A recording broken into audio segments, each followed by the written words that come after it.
Mrs. Jennifer Coleman walked into her fifth-grade classroom at Riverside Elementary with her usual stern expression.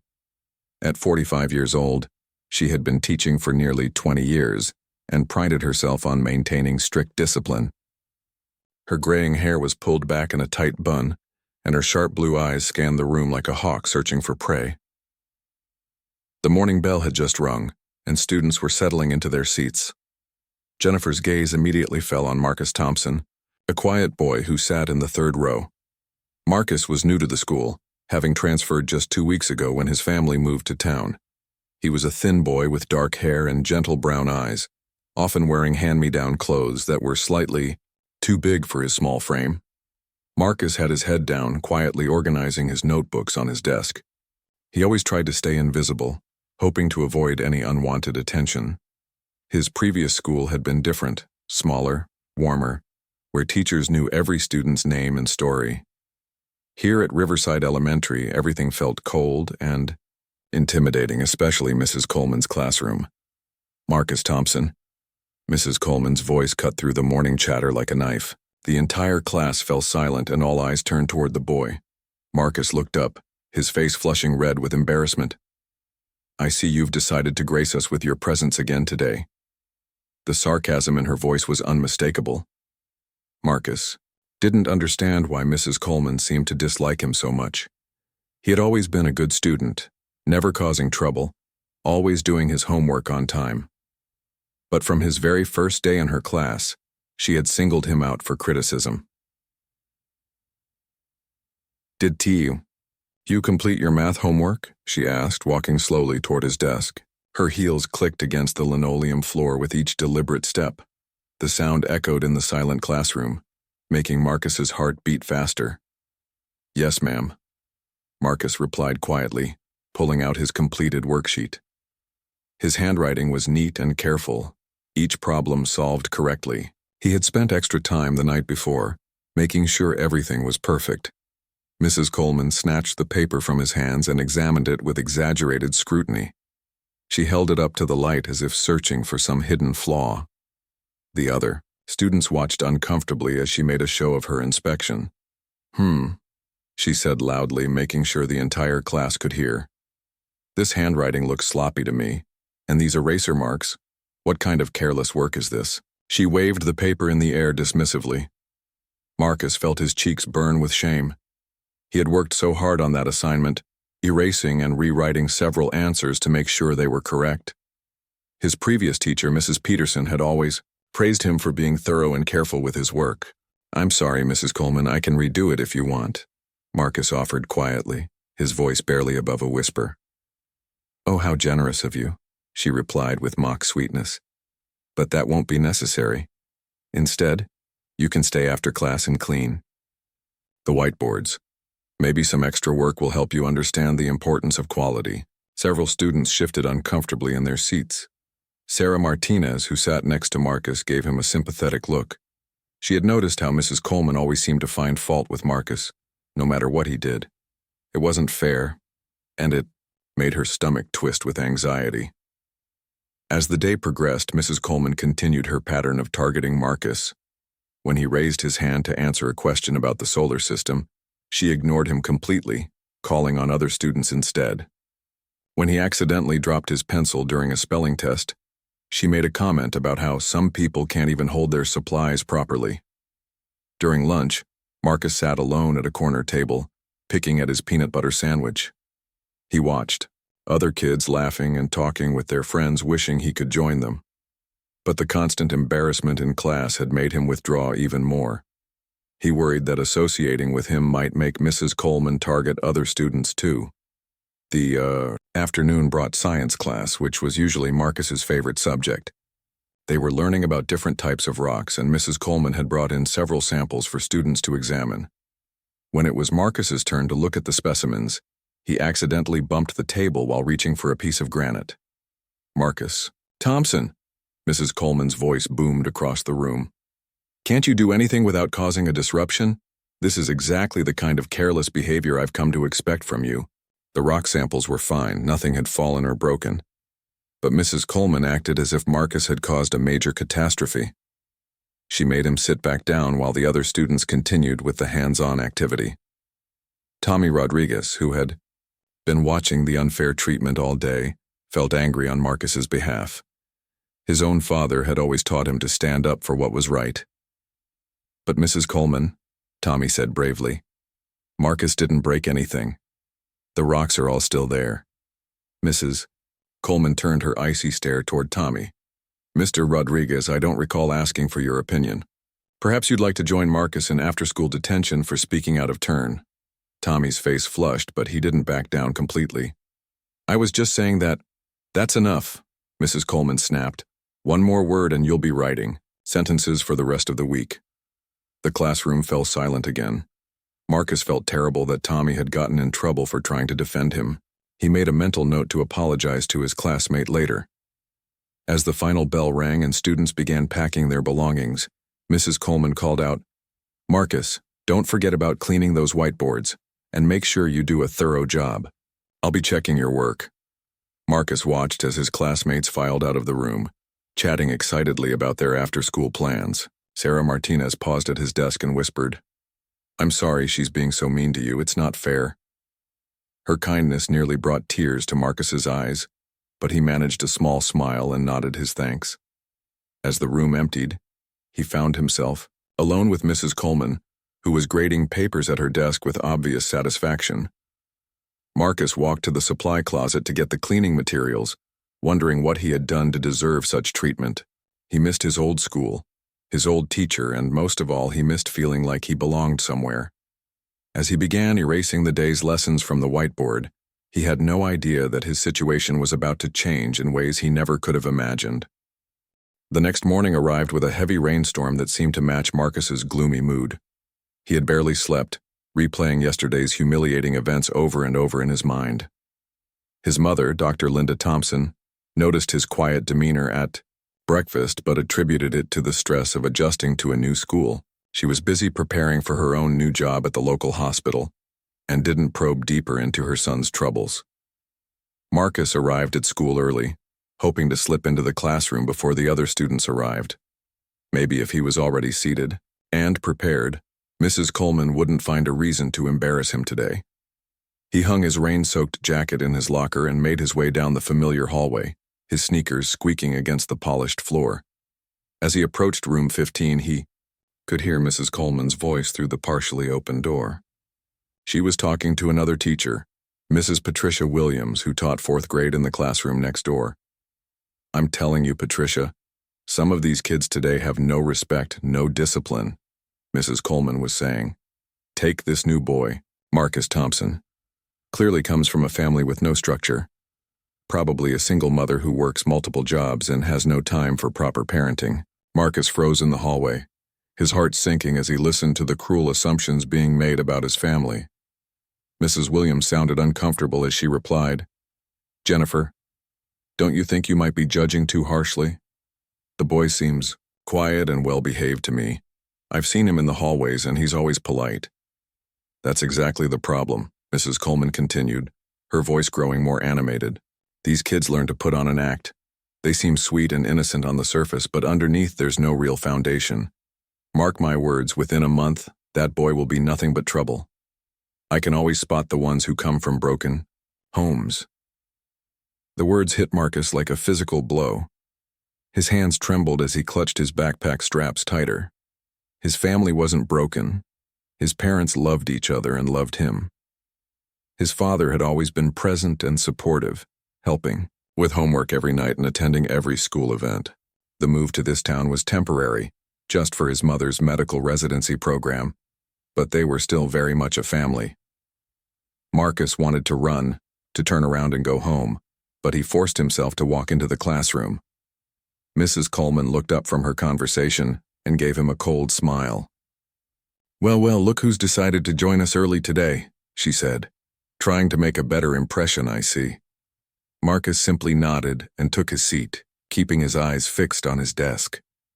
He tried to push away the hurtful words he had overheard, but they echoed in his mind like a broken record. As other students began filing into the classroom, Marcus noticed that several of them seemed to be watching him with curious expressions. Word had apparently spread about yesterday's incidents, and he could feel their eyes on him like spotlights. The morning began with a vocabulary quiz that Marcus had studied hard for the night before. He knew all the words and their definitions, having practiced with his father over dinner. As he worked through the questions, he felt a small spark of confidence returning. When Mrs. Coleman collected the papers, she made her usual rounds through the classroom. She stopped at Marcus's desk and picked up his quiz, scanning it quickly. She said loudly enough for nearby students to hear. Marcus, I notice you spelled receive correctly this time. Did someone help you study at home? The implication was clear and insulting. Marcus felt his face burn with embarrassment once again. I studied by myself, he said quietly. Really? Mrs. Coleman raised an eyebrow skeptically. How interesting. Because yesterday you seemed to have trouble with much simpler words during our spelling practice. This wasn't true, and Marcus knew it. He had gotten every word correct during yesterday's practice, but Mrs. Coleman had criticized his handwriting instead. Several students who had been paying attention shifted uncomfortably, remembering the unfair treatment they had witnessed. The day continued with similar patterns of harassment. During reading time, when Marcus was selected to read aloud from their class novel, Mrs. Coleman interrupted him every few sentences to criticize his pace, his pronunciation, or his expression. Other students were allowed to read entire paragraphs without interruption, but Marcus couldn't get through 3 sentences without being corrected. That's enough, Marcus, Mrs. Coleman finally said with exaggerated patience. Perhaps reading aloud isn't one of your strengths. Let's let someone else take over. Marcus sank back into his chair, feeling smaller and smaller with each passing hour. He noticed that Sarah Martinez kept glancing at him with worried eyes, and Tommy Rodriguez looked angry on his behalf. Even some of the other students seemed uncomfortable with their teacher's obvious favoritism. During math class, the situation reached a new low. They were working on multiplication problems, and Marcus had finished his worksheet early. He sat quietly, double-checking his work, when Mrs. Coleman approached his desk. "Done already?" she asked, her tone suggesting that finishing early was somehow suspicious. "Let me see this." She examined his paper with her usual theatrical scrutiny, then held it up for the class to see. "Class, look at this. Marcus has rushed through his work again. Can anyone tell me what's wrong with this approach?" Emma Chen, a bright student who sat in the front row, looked confused. "But Mrs. Coleman, his answers look correct to me." Mrs. Coleman's eyes flashed with annoyance. "Emma, I'm not talking about whether the answers are right or wrong. I'm talking about the approach. When you rush through your work, you develop bad habits. Quality is more important than speed." She turned back to Marcus. "I want you to do this. Entire worksheet again, but this time, take your time and show all your work more clearly." Marcus stared at the paper in disbelief. His work was neat and methodical, with all the steps clearly shown. He had learned this approach from his father, who was excellent at math and had always emphasized the importance of showing his reasoning. "But Mrs. Coleman," Marcus said softly, "I did show all my work. See, here's where Are you arguing with me, young man?" Mrs. Coleman's voice rose sharply. "This is exactly the kind of disrespectful attitude I was talking about earlier. You clearly think the rules don't apply to you." The classroom fell silent. Marcus felt tears welling up in his eyes, but he blinked them back furiously. He wouldn't give her the satisfaction of seeing him cry. "I'm sorry," he whispered, accepting the blank worksheet she handed him. As he began working through the problems again, his hands shaking slightly, he couldn't understand why this was happening to him. He had always been a good student, respectful to his teachers, helpful to his classmates. What had he done to deserve such treatment? Unknown to Marcus, his situation was about to take an unexpected turn. At that very moment, Principal David Thompson was reviewing transfer files in his office, familiarizing himself with the new students who had enrolled at Riverside Elementary over the past month. His own recent appointment to the position meant he was still learning about the school community and its students. As he opened the file marked Thompson Marcus, A smile spread across his face. Finally, after months of paperwork and coordination, his family's move to the district was complete, and his son was settling into his new school. Tomorrow, he planned to make a surprise visit to Marcus's classroom to see how his boy was adjusting to his new environment. Principal David Thompson finished his morning coffee and straightened his tie as he prepared for his daily classroom visits. As the newly appointed principal of Riverside Elementary, he made it a priority to observe teachers and students in action, building relationships and understanding the school's dynamics. Today, he was particularly excited to visit his son Marcus's fifth-grade classroom to see how the boy was settling into his new environment. David had been concerned about the move's impact on Marcus. Changing schools in the middle of the year was never easy for a child, and David knew his son was naturally shy and took time to warm up to new situations. The family had discussed the transition extensively, with both David and his wife Linda reassuring Marcus that the temporary move would be an adventure and a chance to make new friends. Walking down the familiar hallways of his school, David nodded to students and teachers as they passed. He had spent the past month learning everyone's names and working to create a positive, inclusive environment. Several students waved enthusiastically when they saw him, clearly comfortable with their new principal's approachable demeanor. As he approached room 15, David could hear Mrs. Coleman's voice through the door. She was conducting a science lesson about the water cycle, and her tone seemed professional and controlled.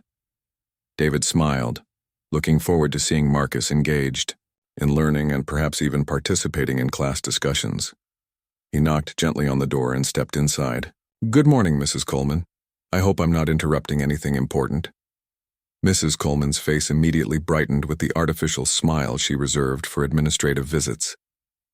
"Not at all, Principal Thompson. We're just reviewing the stages of the water cycle. Class, please say good morning to Principal Thompson." "Good morning, Principal Thompson," the students chorused in unison. David's eyes swept across the classroom, searching for Marcus. He found his son sitting in the third row, looking unusually subdued. Even from across the room, David could see that Marcus seemed tense and uncomfortable, quite different from the curious, engaged boy he knew at home. "Please don't let me interrupt your lesson," David said, taking a seat in an empty student desk at the back of the room. "I'm just here to observe and see how everyone's doing." Mrs. Coleman nodded and returned to her lesson, but David noticed a subtle change in her demeanor. She seemed more animated now, putting on what appeared to be a performance for his benefit.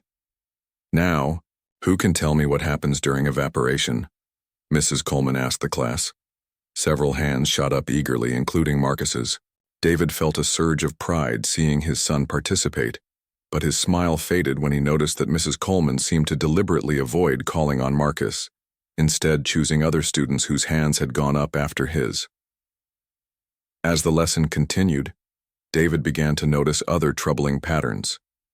When Marcus accidentally dropped his pencil, Mrs. Coleman's sharp look and the way other students glanced nervously between Marcus and their teacher suggested this wasn't an isolated incident.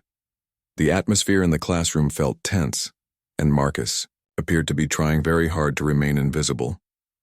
"Let's move on to our writing assignment," Mrs. Coleman announced.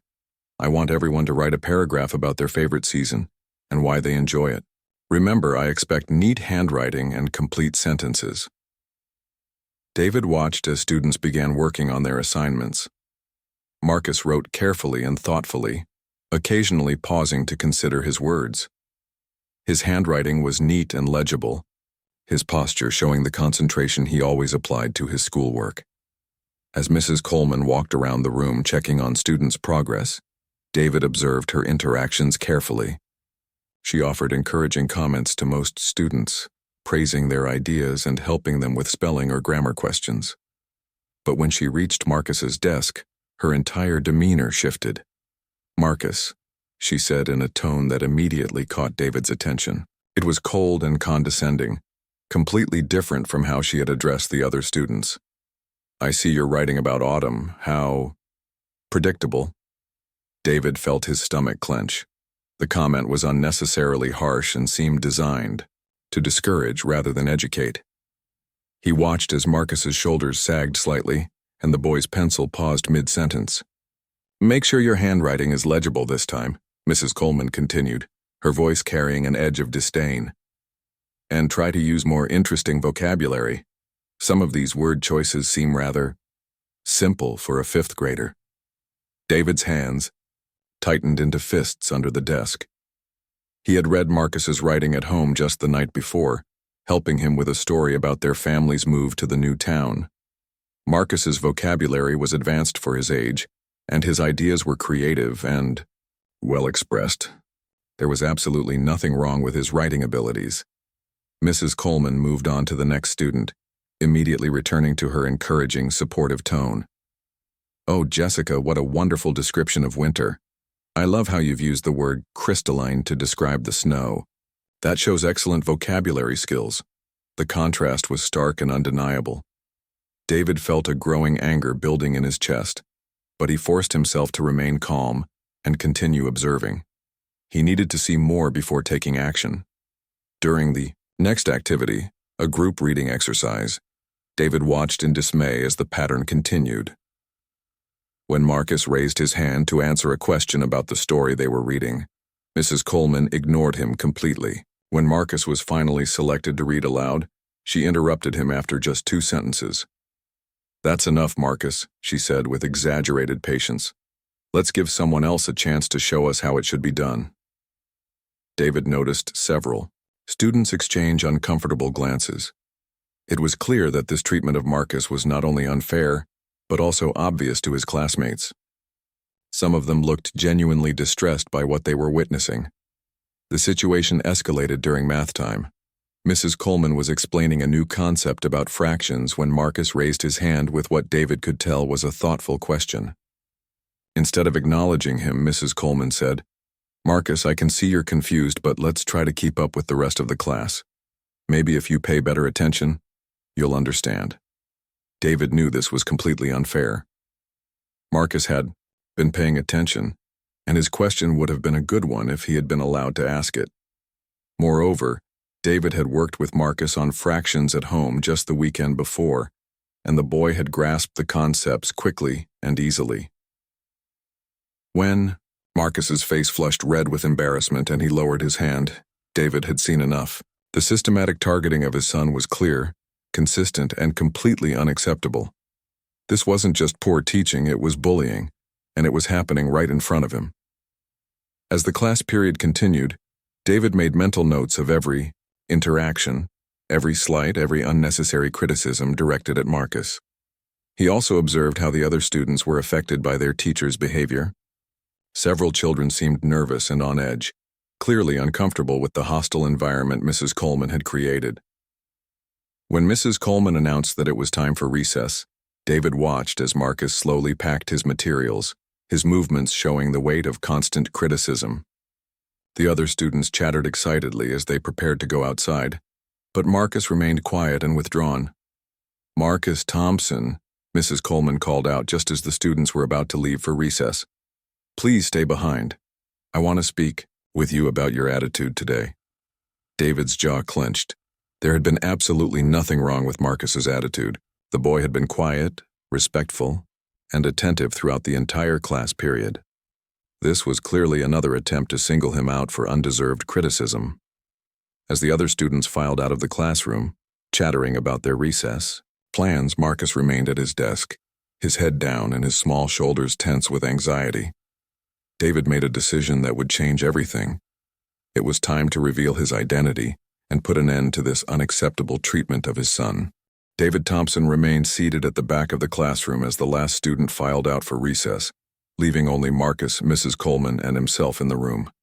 The silence felt heavy and uncomfortable as Marcus sat hunched over his desk, clearly dreading whatever criticism was about to come his way. Mrs. Coleman walked slowly toward Marcus's desk, her heels clicking against the floor in a rhythm that seemed calculated to build tension. She was completely unaware that the school's principal was watching her every move, cataloging every word and action for what would soon become a very serious conversation. "Marcus," Mrs. Coleman began, her voice dripping with false concern, "I'm very disappointed in your behavior today. You seem distracted and unfocused, and frankly, your attitude is becoming a problem." David felt his blood pressure rising. He had been watching his son carefully throughout the entire class period, and Marcus had been nothing but attentive and respectful. The boy had followed every instruction, raised his hand appropriately, and showed no signs of behavioral issues whatsoever. Marcus looked up with confusion evident in his brown eyes. "I'm sorry, Mrs. Coleman, I thought I was paying attention. Could you tell me what I did wrong so I can fix it?" The genuine sincerity in his son's voice made David's heart ache. Marcus was truly trying to understand what he had done to deserve such treatment, completely unaware that he was the victim of unprofessional and inappropriate behavior from his teacher. "Don't play innocent with me," Mrs. Coleman snapped, her mask of professionalism slipping now that she believed she was alone with just one student. "I can see right through that act. You walk into my classroom every day with that entitled attitude, thinking you're better than everyone else." David's hands gripped the edge of the small desk where he sat. The accusation was not only completely false but revealed a disturbing level of animosity that Mrs. Coleman harbored toward his son. Marcus was one of the least entitled children. David knew, humble, kind, and always eager to help others. "I don't think I'm better than anyone," Marcus said quietly, his voice beginning to tremble. "I just want to do well in school and make friends here." "Oh, please," Mrs. Coleman scoffed. "That's exactly what I mean.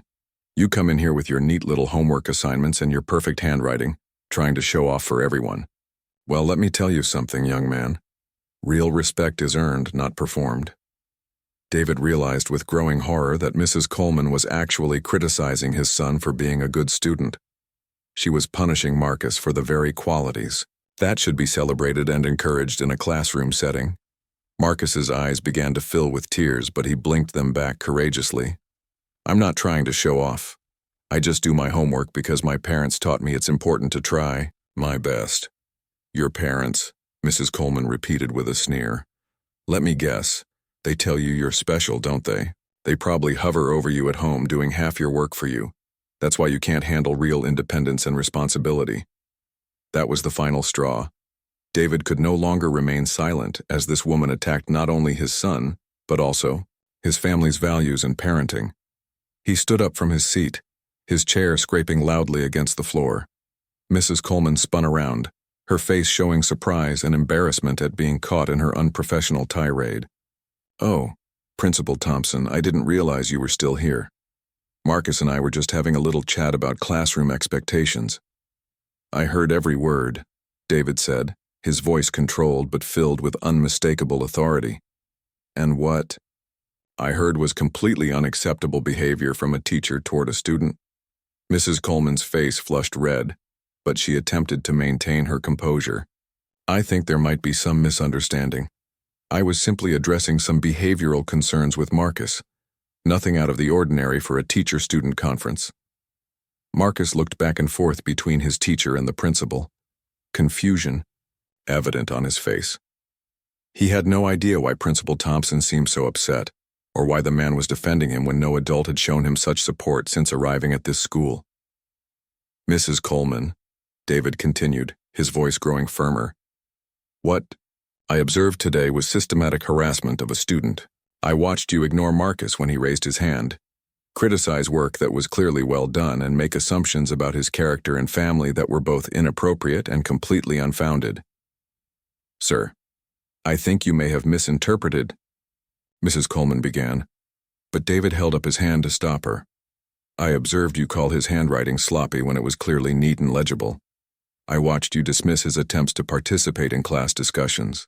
I heard you make disparaging comments about his family situation based on nothing but your own prejudices."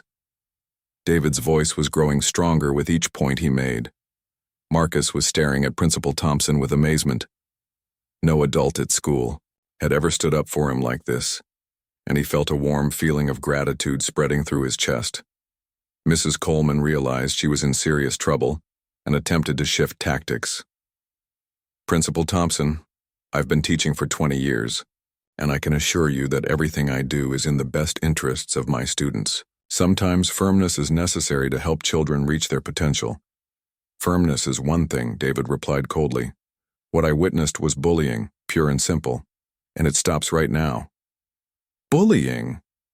Mrs. Coleman sputtered. "That's a very serious accusation. I would never bully a student.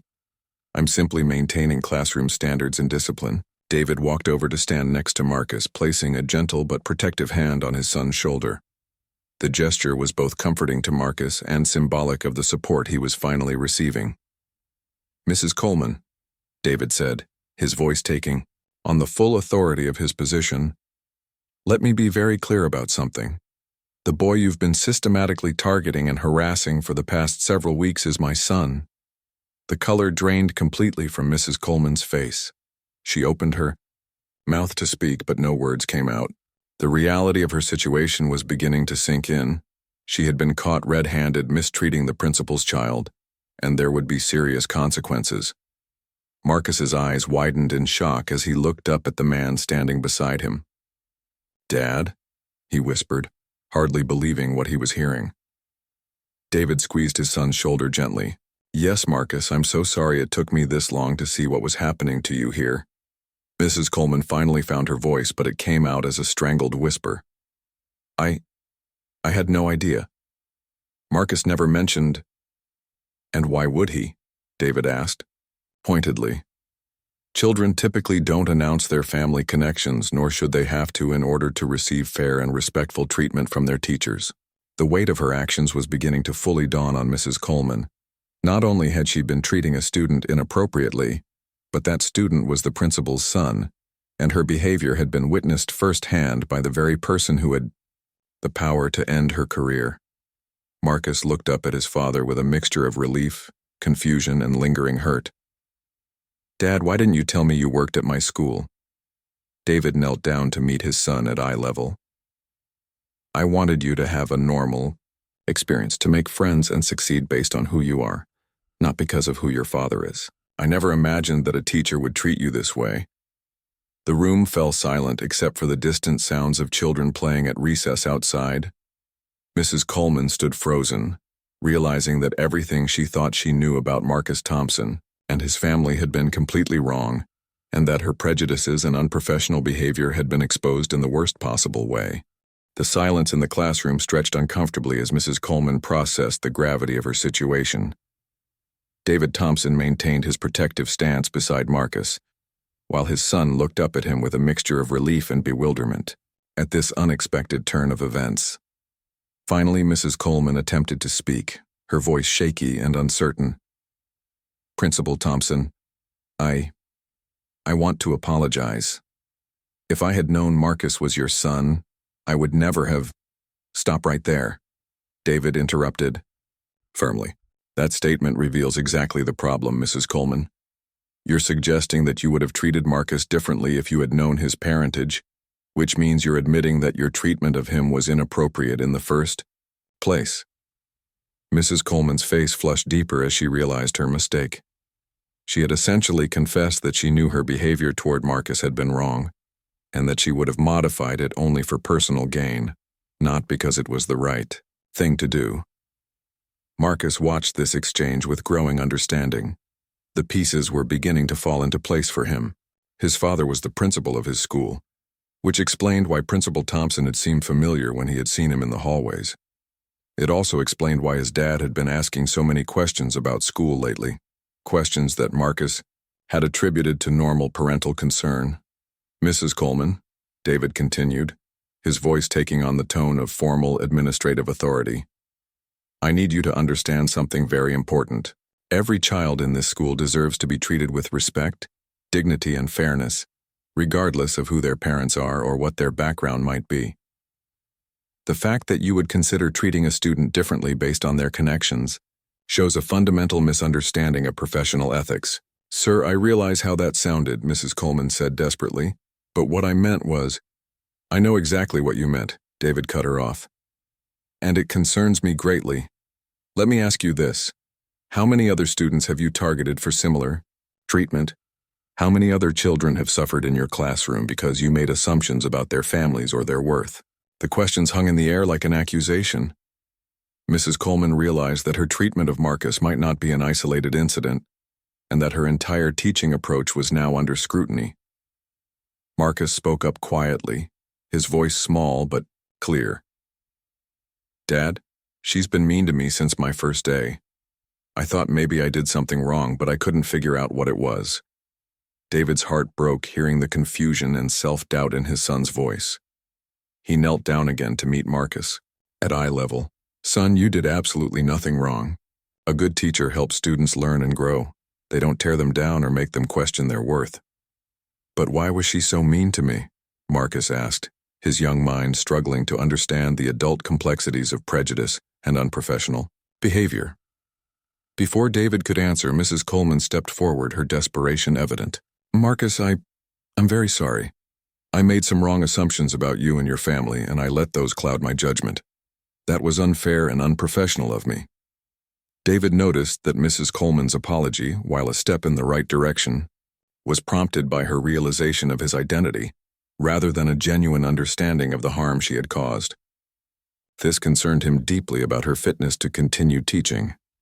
"Mrs. Coleman," David said, standing back up to address her directly, "I appreciate that you're apologizing, but I need to understand the scope of this problem. You mentioned making assumptions about Marcus and his family. What exactly did you assume and why?" Mrs. Coleman shifted uncomfortably, realizing she was being asked to expose her own prejudices. I thought he came from a difficult family situation. He was quiet, and his clothes seemed, well, they looked like hand-me-downs.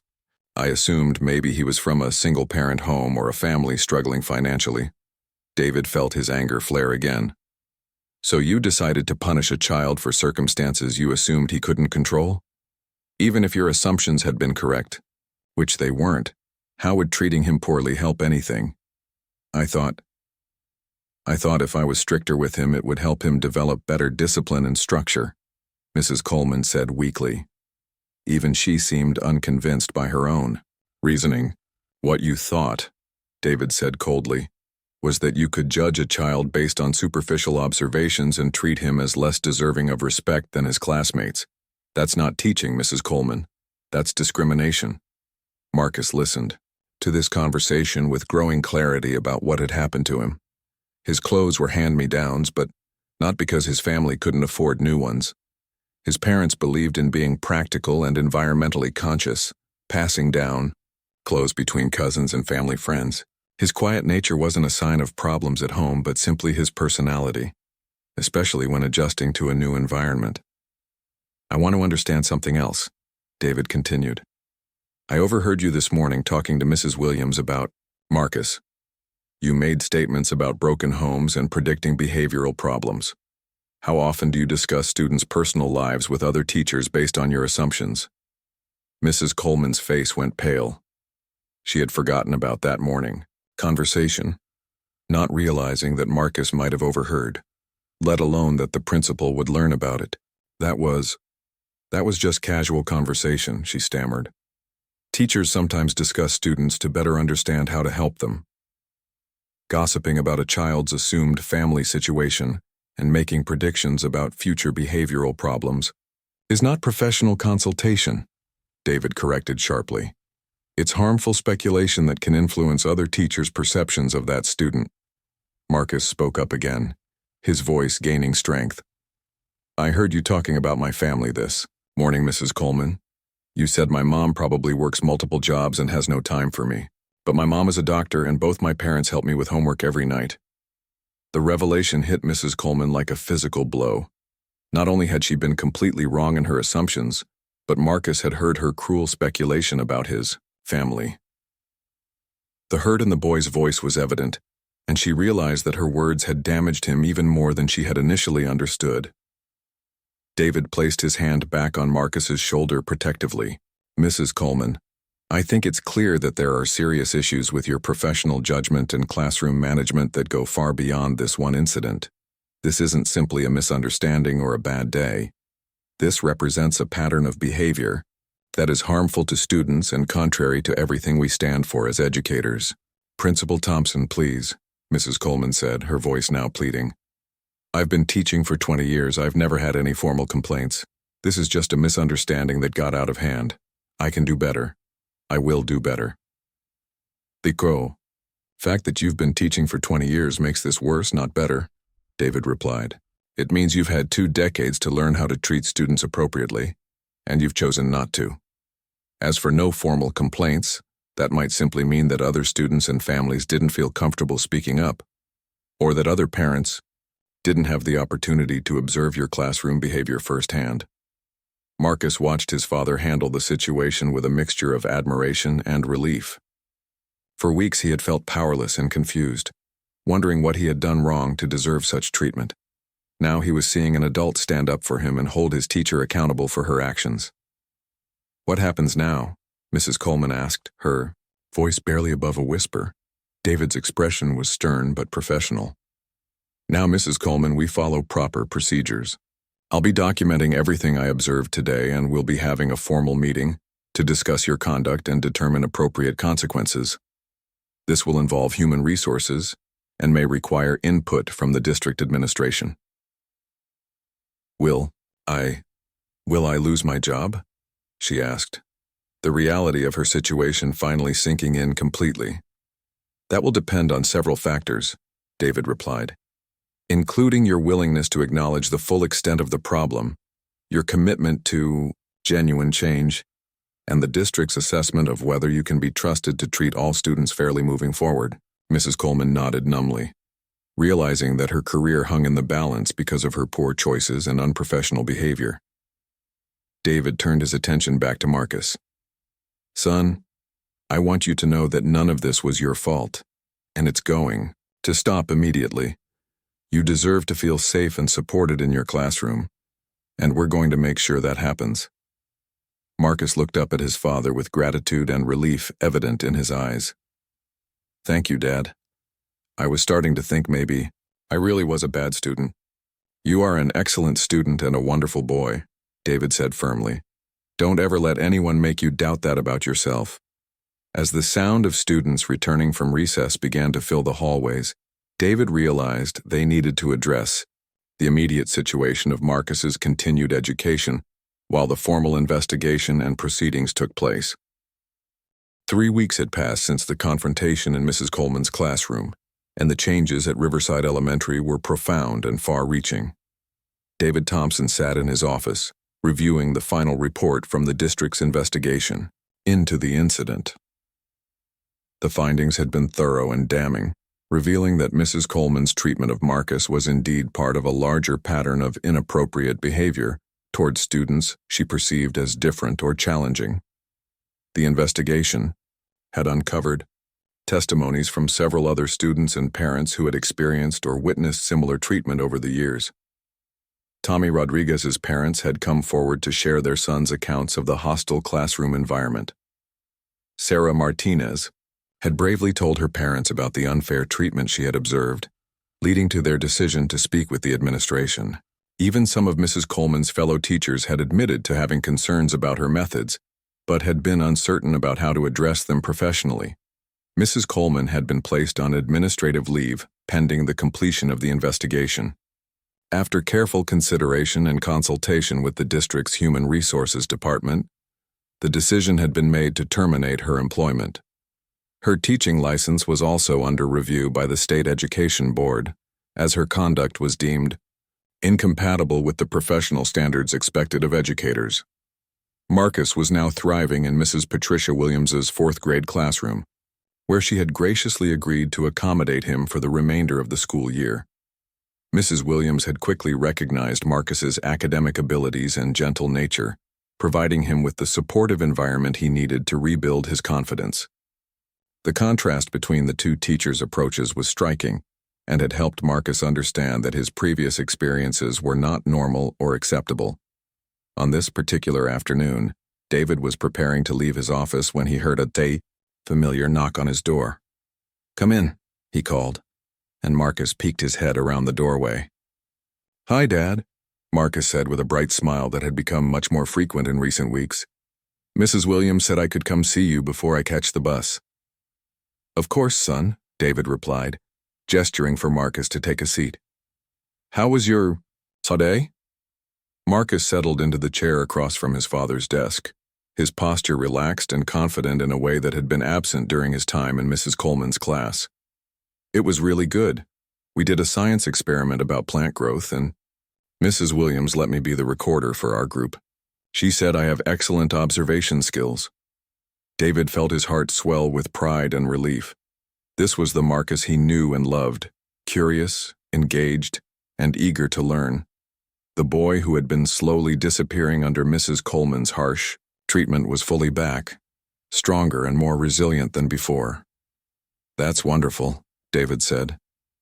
I'm so proud of how you've handled everything these past few weeks. You've shown incredible strength and maturity. Marcus's expression grew more serious for a moment. Dad, I've been thinking about Mrs. Coleman a lot.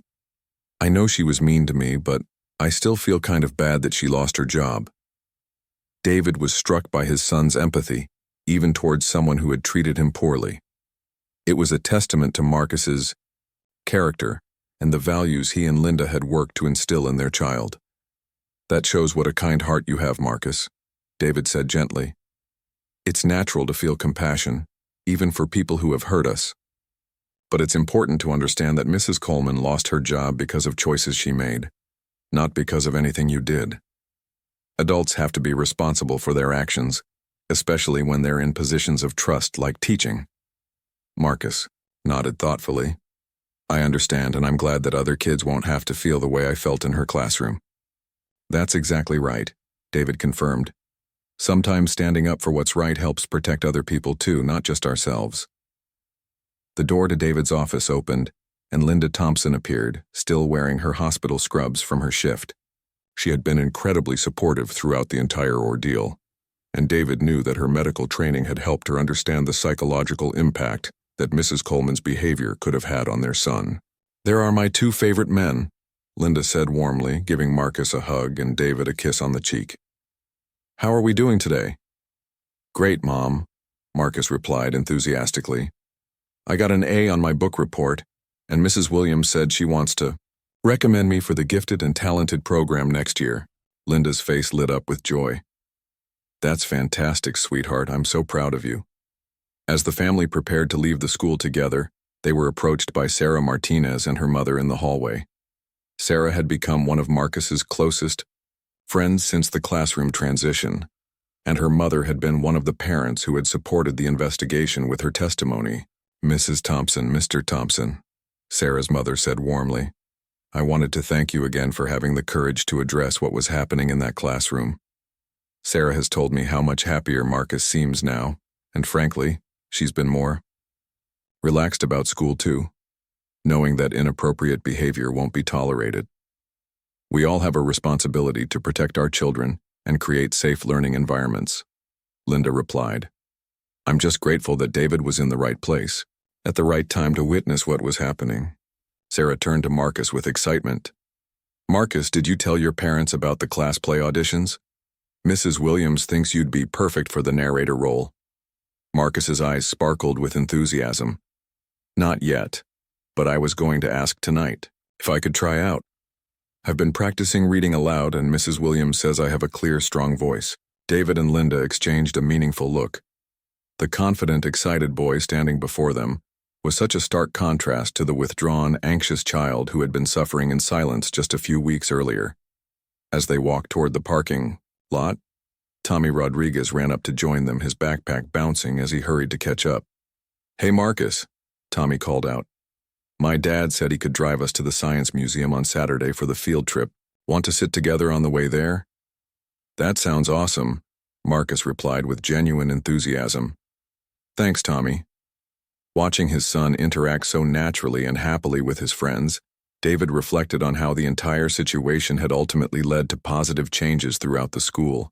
The investigation had prompted a review of classroom management policies and had led to additional training for all teachers on creating inclusive, supportive learning environments. Several teachers had privately thanked David for addressing the situation, admitting that they had been concerned about Mrs. Coleman's methods but hadn't known how to intervene effectively. As the Thompson family reached their car, Marcus turned to his father with a thoughtful expression. Dad, do you think Mrs. Coleman will ever teach again? David considered his answer carefully. I don't know, son. That will depend on whether she truly understands what she did wrong and whether she's willing to make the changes necessary to become a better teacher. Sometimes people can learn from their mistakes and become better, but sometimes the damage is too great to overcome. I hope she learns, Marcus said simply. Not because I want her to teach me again, but because I hope she doesn't make other kids feel bad about themselves. Linda squeezed her son's hand gently. That's a very mature way to think about it, Marcus. You've grown so much through this experience, and I'm incredibly proud of the young man you're becoming. As they drove home together, the Thompson family felt a sense of closure and hope for the future. The traumatic experience had ultimately strengthened their bond and had led to important changes that would benefit countless other students. Marcus had learned valuable lessons about standing up for himself and seeking help from trusted adults when facing unfair treatment. Most importantly, Marcus had regained his love of learning and his confidence in himself as a student. The bright, curious boy who had entered Mrs. Coleman's classroom with such hope was back, but now he was also wiser and more resilient, equipped with the knowledge that he deserved to be treated with respect and dignity in any learning environment. The incident had served as a powerful reminder to the entire school community about the profound impact that teachers can have on their students, both positive and negative, and the importance of maintaining high standards of professionalism and care in education. As Principal Thompson, David was more committed than ever to ensuring that Riverside Elementary remained a place where every child could thrive, learn, and grow in an environment of support and respect.